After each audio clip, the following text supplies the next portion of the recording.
కాల్పుల్లో గాయపడ్డ వారికి హాస్పిటల్లో ట్రీట్మెంట్ అందిస్తున్నారు. దొంగల అనుమానాస్పద కదలికల్ని తాము ముందే గుర్తించామని చెప్తున్నారు సిబ్బంది.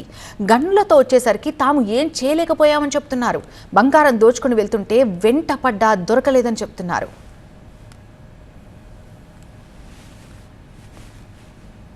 కస్టమర్ లాగా సార్ ఉండి లోపల రాని అన్నాడు.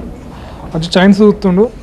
చైన్ ఇట్లా చూడంగా ఇంకొక ఇద్దరు వచ్చారు. వెనుకనే ఇద్దరు వస్తే సార్ని అడిగా, సార్ వాళ్ళు ఎట్లా సైగ చేసిన సైగ అయితే సార్ ఉండి తీయంగా అన్నాడు. తీసినాక డైరెక్ట్ వచ్చి గన్నులు తీసారు.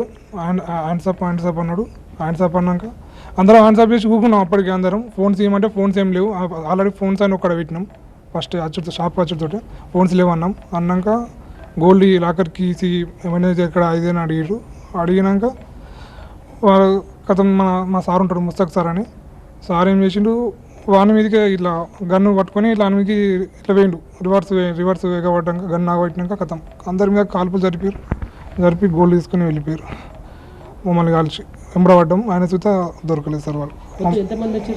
సార్ ఒక ఫస్ట్ ఒకరు, తర్వాత నలుగురు ఏమో వచ్చారు సార్. ఆల్రెడీ డైరెక్ట్ వచ్చేతో కాల్పులు జరిపారు కాబట్టి అంత నా బుల్లెట్ తాగినాక అప్పుడు నాకు ఇంతగానం ఇట్లా ఉన్నట్లేదు సార్. అప్పుడు నాకు ఏం అంత లేదు.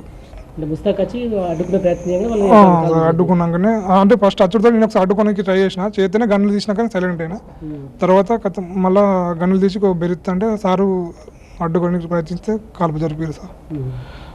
అంతే సార్.